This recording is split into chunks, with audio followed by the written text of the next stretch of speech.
Superheroes here to save the day. Armchair superheroes make everything okay.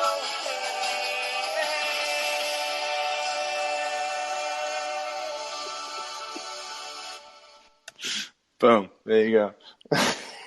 Welcome to Armchair Superheroes. I'm your host, Josh Allen, with my esteemed co-host, Pat Lane. How's everyone doing tonight out there in locker room land? Oh man, we're feeling good. We're feeling good, right? And I mean, after episode 4, I don't know how good we're feeling, but I mean, this show is taking some turns, man. This show is taking some turns, and I'm getting excited to talk about it. It's interesting. Well, we'll get into the comparisons about WandaVision, but first of all, let's start at the end with my boy John Walker. And Mauricio says, right into it. John Walker needs to die. My goodness, dude. And he does, doesn't he? Holy shnikes. The John Walker character to me is very complex. He's a war hero. Let's not get that changed. Twist it around. The guy has done amazing things for our country, and when you go through that, not speaking as a veteran myself, but having many friends who have gone through, wartime, it changes who you are, and it makes you feel things and emotions that you shouldn't feel. It makes you, once you come back, you have that kind of shell shock, guilty. How could I have done things different? Could I have saved more lives? Could I have saved lives of my brothers? In arms, what could I have done differently? And those ghosts weigh heavily on these soldiers, especially as we saw in that last episode when he was talking to Battlestar, when they said, imagine how many people we could have saved if we had the serum. So I think those things definitely weigh on his character. And then being thrust into the position of Captain America alone, it's a tall task. I mean, we're talking about Steve Rogers here, the first super soldier, the first Captain America, and what he's done, not only in the past, before he was put on ice, but also afterwards, and what he's done and what he stands for and his values and morals. And to live up to that, it's a lot to strain on a character like John Walker. That's a good point. It's a good point. And the chat's going crazy over here. For those of you that are listening in podcast form, after the release of this, we are recording on the best app out there called Locker Room. So we will be calling some people up to talk and give some opinions as we go through. So just so if you're out there listening, you'll hear other people and we'll invite them up because I know people have things to say. So, but it's really interesting. And I think you got a really good look at Walker, I feel like, because they showed you his wife beforehand. They showed you how nervous he was. He clearly really wants to do well, right? And he talks about what they did in Afghanistan. He's not proud of it, right? He's not like, oh, we were like the heroes and this and that, and you should bow down. No, he says none of that stuff that we did over there would be heroic. And he even said, I felt like the first time I could do something good was when I was Cap. But I actually threw on Avengers and I threw on the original Cap because I was like, there's so many parallels to Steve's origin story and John's origin story. So I wanted to kind of get both angles of it. So the doctor the night before, right, the doctor says to him, the quote, which I wrote down was dope. A strong man who has known power his whole life may lose respect for that power, but a weak man knows the value of that power and knows compassion. And he says to him, I don't want you to change. Promise me you won't change. Not a perfect soldier. You don't need to be a perfect soldier. You need to be a good man. Right. And so that's always who Cap was. He was never the perfect soldier. He was never a super soldier. Right. He was a good man who was trying to do his best and trying to do right by everyone. And then in the Avengers, when they're going back and forth and they say, when him and Tony are saying those mean, nasty, awful things to each other, right, he says to him, everything special about you came out of a bottle, which that moment I think is pretty cool because, right, Steve talks about how Tony would never sacrifice himself, and all Tony does, the entire MCU, is sacrifice himself, all obviously until the end when he literally gives his life. But they say the exact opposites of who they were, right?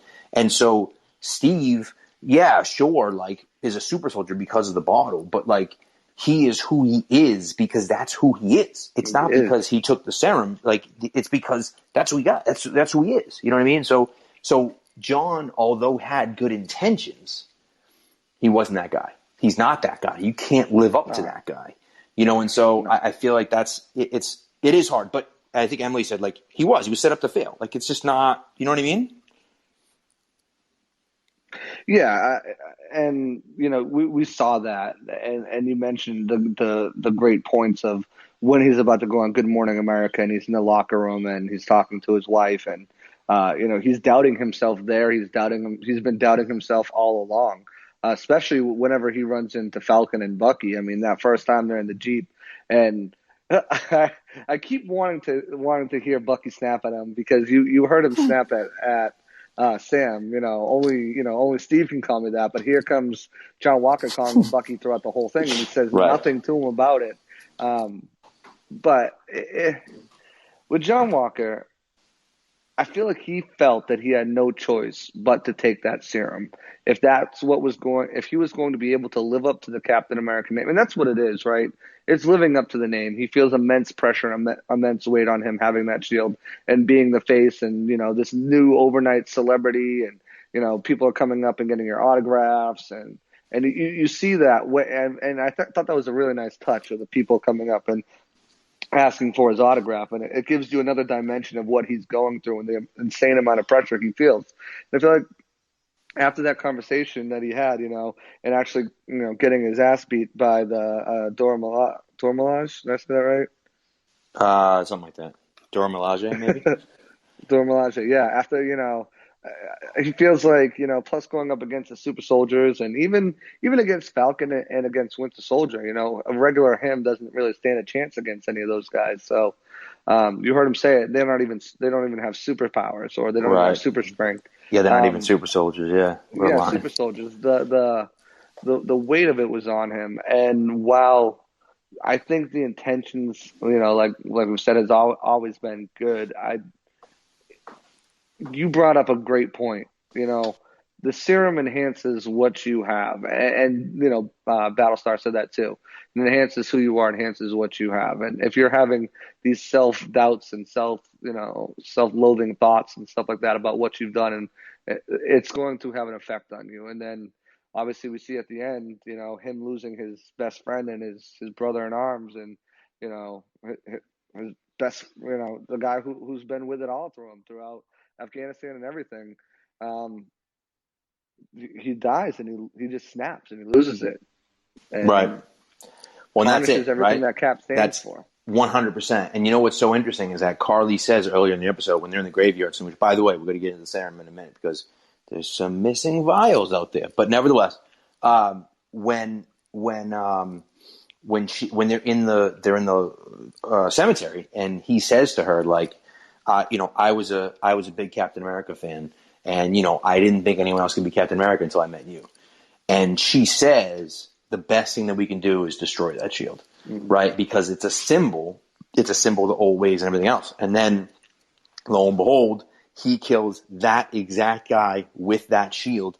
And like someone said in the chat, like it's the first time there's ever been blood on the shield, and it's absolutely 100% intentional. And that shot, let me tell you something, man. I said this before we started, but I watched it again with the kids earlier today, and my heart was pounding when that final fight scene happened. Obviously knew it was going to happen, and my heart was pounding the whole time. And when he does that to him, and then you get that shot of him standing there holding the shield with the blood on the bottom of it, and everyone's, I mean, that is an absolutely iconic scene.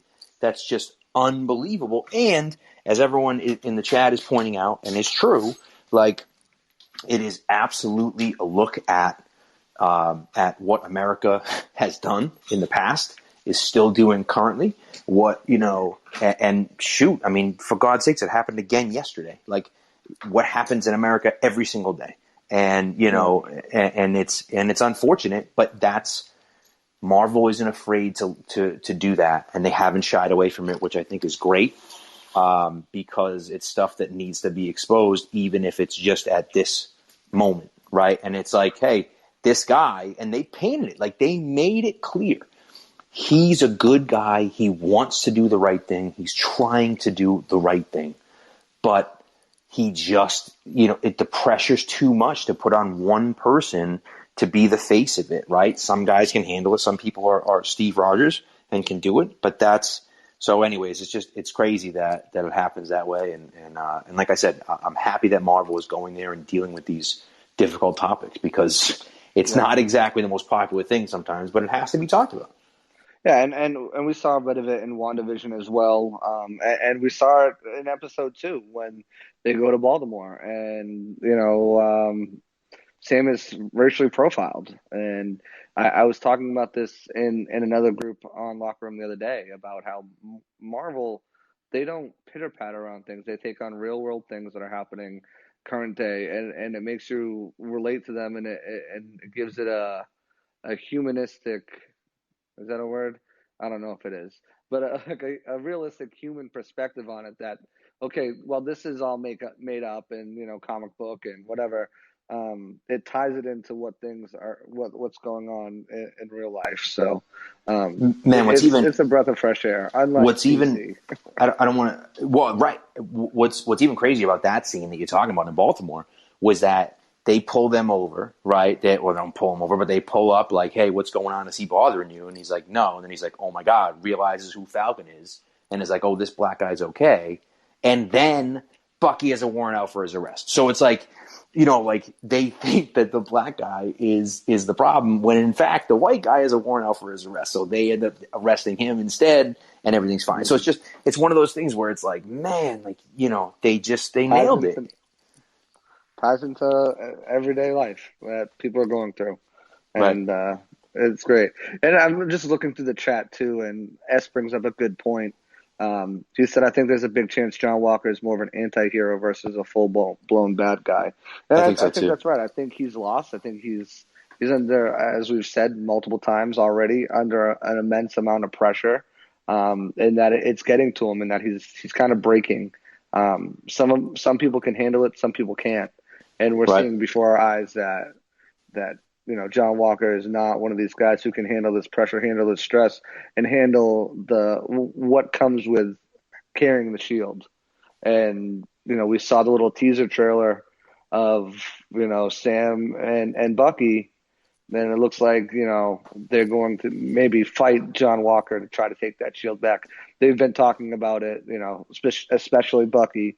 Very upset with Sam about turning the shield in, and then we should take the shield from him. And I think that might be something we might see in these coming episodes. But there's a lot of stuff coming in this episodes too that we haven't even got into. Different characters that might be coming out. Different. I know you mentioned the vial. I'm sure we'll get into that as well. But there's a lot of different things that are yet to come, with only 2 episodes left. And we heard that this is going to be the longest episode. Now, what that means is, who knows? I think the longest episode so far has been 56 minutes. So it could be 57 minutes and still be the longest episode. But I'm not expecting any hour and a half long episodes of this at all. I'm not. I refuse to be disappointed again. No. But it's one of those things. I do think so. The vials. So just to get into the vials a little bit. So there's 8 super soldiers, right? So the guy made 20 vials. She stole all 20. All right. So there's 8 super soldiers. That means there's 12 vials left. All right. Well, when she gets shot and drops it, you see on the ground 8 vials. So Zemo crushes all 8 of the vials. Okay. And there's 1 more vial left over that John Walker picks up and obviously takes. So that's 9 vials. 9 plus 8 is 17. There's 3 vials left. So somewhere out there's 3 vials left. Now, whether they hid them in 2 different locations so as to make sure that there was extra vials somewhere, whether it was a continuity issue with Marvel, it seems unlikely, but maybe there was a continuity issue with them where they were like, hey, whatever, like there's just a bunch of vials and he can break them. But it seems like that would be something you'd want to be. They were very specific about how many vials he made and how many were taken and how many super soldiers there were. And so, you know what I mean? So now, whether that means there's 3 other soldiers out there that we don't know about already, that's a possibility. Or whether there's 3 vials floating around out there somewhere that we don't know about. So that's going to be something we're going to have to figure out, of course. And the question is, and you pointed it out, and S had said it earlier too, like you have two characters that can be